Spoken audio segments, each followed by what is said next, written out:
એક જણાએ સત્યનારાયણની કથા કરી. આપા કથા કરીને એટલે એ મતલબ આપણે બધા કરે છે તો આપણે કરો એમ, આગળ નહીં કાંઈ. એટલે ગામડું ગામ અને સત્યનારાયણ ભગવાનની કથા રાખી ગંભીર.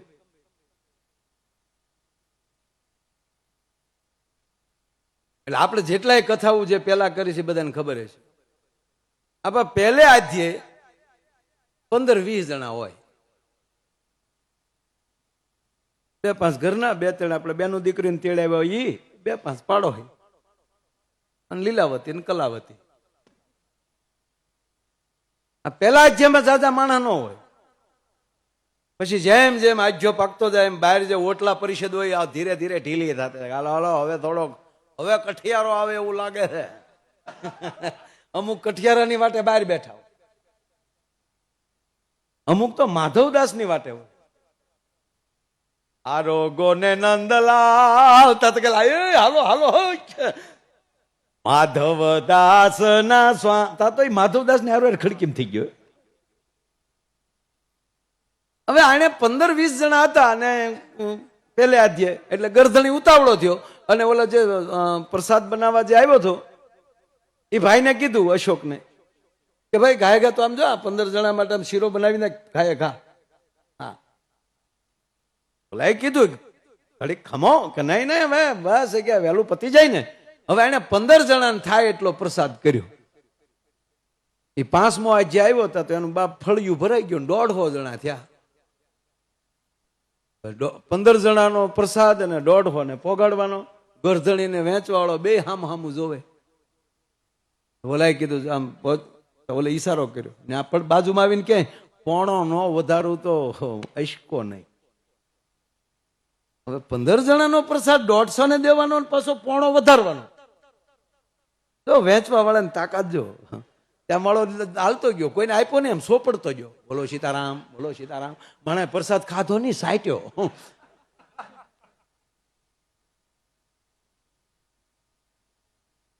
અરે એક જણો તો બિચારો વાડીએથી પાણી વાળતો વાળતો આવેલો રાચે, રાતનો વારો. થાળ સાંભળી ગયો એટલે થયું કે વાળું નથી કર્યા, શીરામાં ગોઠણ મારવા હાથ. હવે અહીંયા ઘટેલો અને અહીંયા સોપડ નીતિ હાલતી હતી.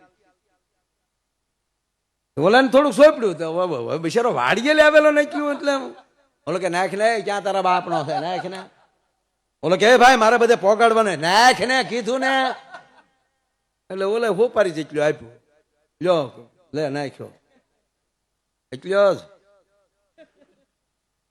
તું એ લોભિયું લાગા નાખ ને.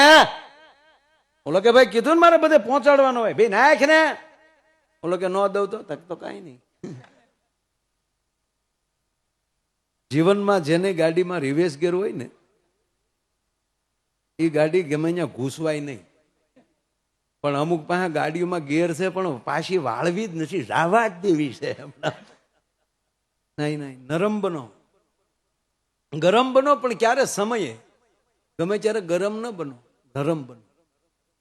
આમ તો કહેતા આમ હાલો બાપુ મને બહુ મને વાત ગમે છે કહું આ માં પહેલું વહેલું જોકે આ ગીત સિવાય કોઈ જીવિત ન હોય, ગીત વગર કોઈ જીવિત ન હોય. જો જેને ગીત આવડતું હોય ને તો ગરિમાય માલ સાથે એકલા ગીત ગાતા છે. શું કામ? એ હથવારો છે આપણા તમામ ગોવાળોને. કોઈ ગોવાળ એવું બાકી ન હોય ગાયું ચારતા હોય માલ ચારતા હોય એને કઈ ગાતા ન આવડતું હોય. આ નરું સત્ય. કારણ કે હાલડાથી કે આપણી જિંદગી ચાલુ થાય અને હાય પૂરી થાય. અને પહેલો વહેલો શબ્દ આપણને માં શીખવાડતી હોય બાળકને, એ શબ્દ છે હા. પહેલું વહેલું કોઈ બોલતા શીખ્યું છે એ હા બોલતા શીખ્યું. શું કામ? 6 મહિનાનો થાય ને ઘોડી આમ નાખી દે એટલે હા તો ઓલું પીડ્યું હા. પછી તો ધીરે ધીરે હારા માવું હતા તો હાલરડા ગાતા. હવે તો હાલરડા ગાવા વાળા વૈયા ગયા. લગ્ન ગીત નથી ગાચ્યું, હાલરડા ક્યાંથી ગાય? લગ્ન ગીતમાં માં મારે મુશુ વાળાને ભાડે લઈ આવે કાં બેનું ગાય. ઝરી ભરેલા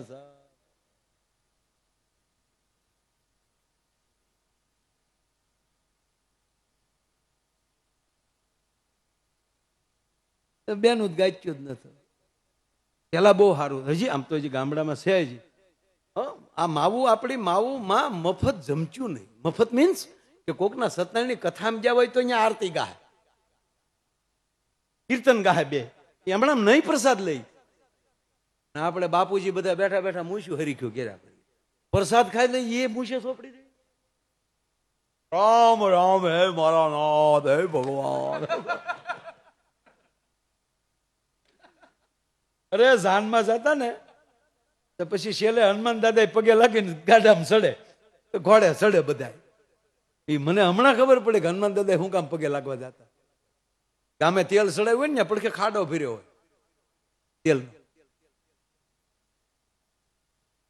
હે હનુમા જતી, હે મારા બાપ, હે મારા વાલા, ભેરે રહેજે મારા બાપ, એ શક્તિ દેજે, એમ કેમ લાવજે મારા બાપ, એમ કેમ લાવજે. હનુમાન ના તેલ નાખીને જાનમાં જતા હોય એ કેટલું કોલન લાંબુ હાલે.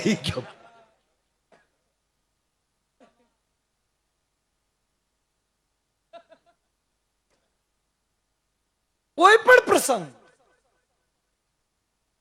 એ માતાઓ છે, એ હકીકત આપણે જોયા છે. આપણે ગામડામાં જે સત્યનારાયણ ભગવાનની કથા હોય તો એ બે કીર્તન ગાશે, આરતી ગાશે. કાળા ને કાબરિયા કીધા વાત. મને એક ન સમજાતું, જે બેન ગૌરવતા ઊંધું કોઈ નથી ગાતા. કાળા ને કાબરિયા કીધા વાદીના મન વર્તી લીધા, પતાળ જઈને નાગ નાચ્યા, નાગણીઓને દર્શન દીધા, કમળ ભાર લાવ્યા રે. ગાવને છોડ્યું એ ગાવને. અરે જાનમાં જાય તો વરરાજાને રૂડો કરીને, એનો વરો રૂડો કરીને આવે.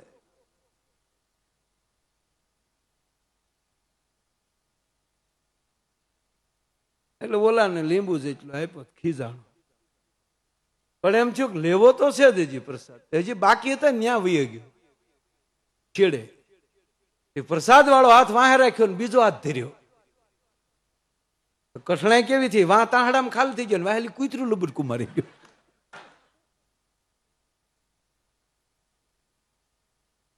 મારો કહેવાનો અર્થ, ધર્મ ક્ષેત્રમાં જાઓ, આવા પુણ્ય ક્ષેત્રમાં જાઓ, એમાં લોભ ન કરતા તન મન અને ધનથી આવજો. અને એકવાર એની ઉપર છોડી ગયો અને આવી ભગવતીઓના ઉપર ભરોસો રાખશો ને, તે 9 લાખ લોબડિયાળોની જવાબદારી આવી જશે કે કાલ અમારી લોબડીઓ વાળી સામે કોઈ જોહે નહીં. આ નરું સત્ય છે. જ્યાં વિશ્વાસ હોય ત્યાં ભરોસો હોય.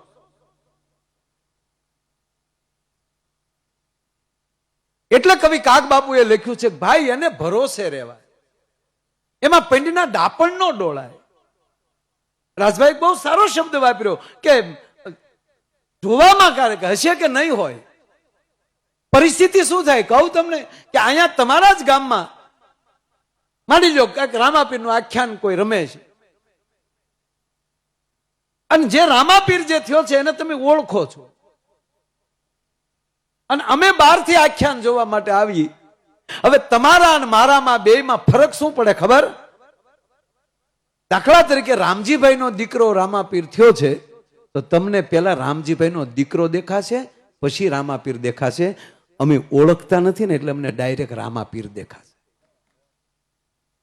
એમ ગોકુળ અડધું ગોથું ખાઈ ગયું હતું. નંદ બાબાનો જશોદાનો દીકરો છે, એ તો કંસને માર્યો ત્યારે ખબર પડી. એમ આ જગદંબા જયારે અહીંયા જન્મા ને ત્યારે તો આપણને ખબર નહોતી, પણ 25 વર્ષ પહેલા એક જ ભંગતે એમ કહેવાય કે 3.5 પાડા ને 18 વરણને જયારે એમ કહેવાય કે અહીંયા હરિહરની હાકલ લાગી ગઈ, ત્યારે ખબર પડી કે આ શક્તિ જ કરી શકે. ઈ જે આ દેશની જે પરંપરા, મારો કહેવાનો અર્થ, આજ 25 વર્ષથી લઈને આજ તમે જોઈ લો અહીંયા આ વિસ્તારના ભાઈઓને, આ વિસ્તારના બહેનોને, આ વિસ્તારની વ્યક્તિઓને કહું કે તમે ખૂબ ભાગશાળી છો કે આ ભૂમિમાં તમે જન્મા. અહીંયા આંબાજળી નદી, આ બાજુ માના બેહણા, અહીંયા હતા સતની ધાર, આપો ગીગો ચલાળાથી ગાયું લઈને નીકળે ને અહીંયા ધજા ખોડે. આપણા ભાગની બીજું શું? અને અહીંયા માન આવું ધામ માં હવે તો એવું થાય કાંઈ કોઈ ન કરે ને, ખાલી આમ આટા માર્યા કરે ને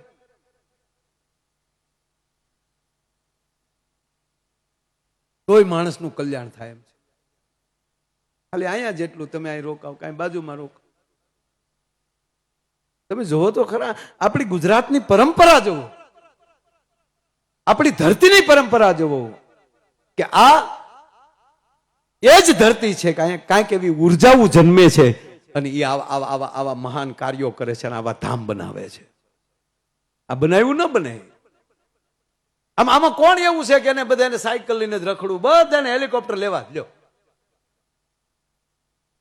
મુકેશ અંબાણીની સાઈડ કાપી છે, નીતિન અંબાણીની સાઈડ કાપે, પણ કેમ? આ ધીરુભાઈ સરવૈયા છે ને આપણા કલાકાર, એ એક દી પ્રોગ્રામમાં બોલ્યા, એ કે મારું નામ ધીરુભાઈ છે અને રિલાયન્સના માલિકનું નામ ધીરુભાઈ છે, પણ કે એને અંબાણી, મને નો અંબાણી.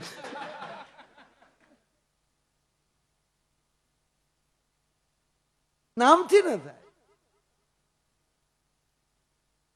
આજે રામનવમીના દિવસે ભગવાન રામ જન્મે અને લંકામાં છે, એનું નામ રાવણ છે, બેની રાશિ એક છે, પણ તકલીફ એ છે કે એક સત્યને જીતવા માટે નીકળ્યા છે અને એક અસત્યનો રસ્તો લઈને નીકળ્યા છે. તો મૂળ વાત મેં કરી હતી, ભગવાન રામ પણ અસુરી વૃત્તિનો નાશ કરે છે, એ પણ 9 દિવસ લડે છે અને ચંડ મૂંડને મારવા માટે, શુંભ નિશુંભને મારવા માટે, રક્તબીજને રોળવા માટે આપણી જગદંબાઓ પણ 9 દિવસ એમ કહેવાય કે રણ સંગ્રામમાં લડે છે ને એ અસુરી વૃત્તિનો નાશ કરે છે. અને એવા આ ચૈત્ર નોરતામાં માએ જે આ ગરબો, મને તો માં નક્કી એવું થાય કે આ મંદિર છે કે ગરબો છે. હકીકત કહું બાપુ, મંદિરમાં આપણા અંદર પ્રવેશ કરીએ ને એમ લાગે કે સૌદ બ્રહ્માંડની અંદર આપણે આવી ગયા છે. વચ્ચે ઉભા રહીને ભાસ કરજો સાહેબ, હું જરાય રૂડું નથી લગાડતો. મંદિર છે કે ગરબો છે? ગરબાની અંદર 24 છિદ્રો, એ 24 નક્ષત્રો છે. એટલે આપણી માતાઓએ ગરબાની ઉત્પત્તિ એ માટે કરી કે તમે આખા બ્રહ્માંડનો પ્રદક્ષિણા ન કરી શકો, તમે ગરબાની પ્રદક્ષિણા કરી લો તો અંદરની જ્યોત છે એ સત્ય તત્વ છે અને આ જે ગરબો છે એ પૃથ્વીનો ગોળો છે, બ્રહ્માંડ છે અને એની અંદર જ્યોત છે એ સૂર્ય અને ચંદ્ર છે. તમે એક ગરબાનો આટો મારી લો એટલે તમે સૌદ બ્રહ્માંડની પ્રદક્ષિણા કરી લીધી. તો એ ભેળિયાને શેડે જે માં બ્રહ્માંડને બાંધે છે એ વાત તો આ મંદિરે આપણે જોઈ છે ને, તો ફરતી 9 દુર્ગાઓ જે બેઠી છે અને અંદર વચ્ચે ઉભા રહી સાહેબ, આવા 9 શિખર વાળું મંદિર પહેલું છે. આ તો ફરી વાર કહું છું, આમાં કોઈને ગ્રહ નડતો હોય ને, ગ્રહના ભૂકા નીકળી જાય મંદિરમાં ગળ્યા જતા. રાહુ ને કેતુ તો ક્યાંય નીકળી જાય. તો આવા રૂડા અવસરે હું પણ આવી શક્યો. વાત કરતા કરતા તમારી સામે કલાક પણ હજી આ બધા એને સાંભળવાના છે. અને માં હમણાં મને ડોક્ટરે એવું કીધું કે તમારે 1 વાગે તો હુઈ જાવ. મેં તમે હુઈ જશો, આપણે જે થતા હોય એ થાય. અને આવી માવુના દરબારમાં આવીએ ને સાહેબ એટલે આપણા ફેરા સુધરી ગયા સાહેબ. આ નરું સત્ય છે. આ પૃથ્વીના ગોળા ઉપર કેટલા કરોડ માણસ છે, હજી હાશી ગણતરી થઈ જ નથી. આપણે 4 વર્ષ થયા કે 140 કરોડ, 140, તો 4 વર્ષ પહેલાનો આંકડો છે. 60 કરોડ તો કુંભમાં ના આવ્યા, એનું હું કોણ આંકડો લે? હે, જયારે કઈ પરિસ્થિતિ આવી છે ત્યારે શક્તિની જ ઉપાસના આવી છે. મહાભારતનું યુદ્ધ હોય અને દાદો ભીષ્મ જયારે આવવાના હોય એની આગલી રાતે ભગવાન કૃષ્ણ કહેતા હોય કે હે ધનંજય, હે અર્જુન, હવે શક્તિની ઉપાસના કરી લેજે, કાલે આ દાદો આવે છે. કાલ કે ગંગાનો જાયો છે અને આપણે તે શરીરમાં ક્યારેક ઓલું ન થાય ત્યારે એમ કે હવે આને શક્તિના બાટલા ચડાવવા પડશે. અને ખરેખર તમને લાગે બાટલામાં શક્તિ હોય? બાટલામાં શક્તિ ન હોય. બાટલામાં શક્તિ હોય તો એ બાટલો નશુના હાથમાં રહે. એ બાટલાને 20 જણા હાણ સાથે પકડીને ન લાવે, ખાઈ જાજો શક્તિનો બાટલો આવે છે.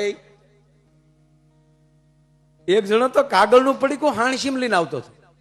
હાણસીમ કાગળનું પડીકું, હટી જાઓ દાજી જશો, હટી જાઓ દાજી જશો. ઓલો કે કાગળમાં છે ને ક્યાં દાજવાનું, નકર તો કાગળ ન બળી જાય. હટી જાઓ બળી જશો, દાજી જશો.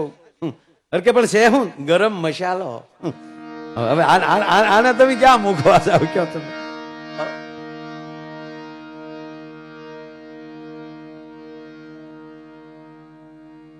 જેટલી દવામાં શક્તિ નથી એટલી માના આશીર્વાદમાં શક્તિ હોય છે. તમારા ભજનમાં જેટલી, હમણાં જ રાજભાઈએ કીધું ને કે તમારી અંદર જે તેજ છે એ તમારી ભક્તિનું હોવું જોઈએ.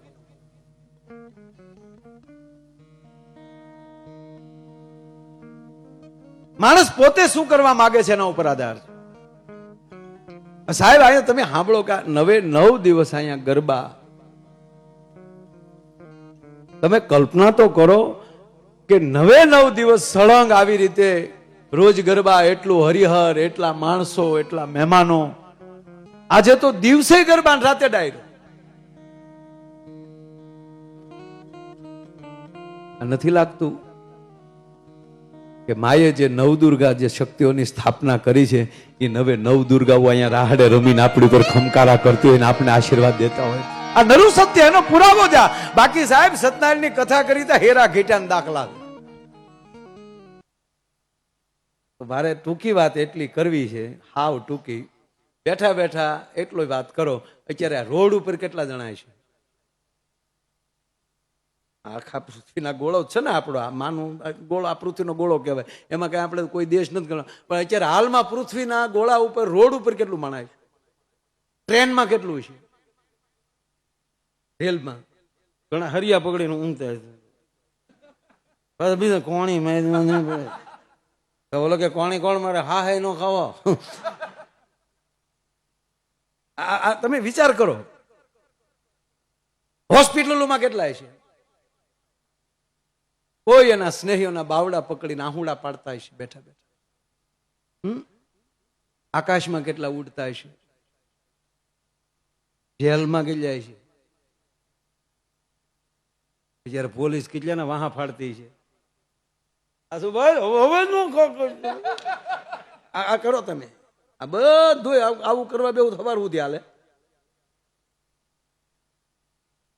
તો આપણે વિચાર એ આવે કે એ દરેક જીવ હું કરતા હશે, પણ આપણે કેવા ભાગશાળી છે કે અત્યારે માના દરબારમાં બેઠા છીએ. આ આપણા ભાગ, આ આપણા પુણ્ય, આ આપણી લેન. બસ એને પ્રાર્થના કરીએ કે બસ અમને આવી રીતે આનંદમાં રાખજો અને જગતને પીડામાંથી મુક્ત કરજો. તારો આશરો લઈ લે, એનો વાળ વાંકો ન થવો જોઈએ. આપણે એવી શ્રદ્ધાથી આવીએ, આપણે સ્વયંસેવક બનીને આવીએ, અહીંથી કંઈક સારું તત્વ લઈને જઈએ અને આપણાથી બીજાનું સારું કેટલું થઈ શકે એવા વિચાર કરીને જઈએ અને જ્ઞાતિ જાતિના વાડા મૂકીને બસ બધા મા સોરું બનીએ, 18 વરણ એક બનીએ. અને આજ રામનવમી, અને એ પણ રૂપલમાના દરબારમાં અહીંયા રામનવમીની પ્રભાત થતી હોય છે. ફરી વાર રામનવમીની શુભકામના. અને મા રૂપલમાના ધામમાં આજે આવવાનો અવસર થયો એટલે મારી જાતને ધન્ય અનુભવી, માના ચરણોમાં પ્રણામ કરી 1 કલાક 10 મિનિટ જે કાંઈ બોલાણું છે એ માના ચરણોમાં અર્પણ કરી ફરીવાર પાછા ક્યારેક જ્યારે મા હુકમ કરશે ત્યારે તમારી સામે અમે રજૂ થશું, આનંદ કરશું. અને હજી બધાને સાંભળવાના છે આગળનો દોર. વડીલને વિનંતી કરું. અસ્તુ. જય માતાજી, જય શ્રી રામ.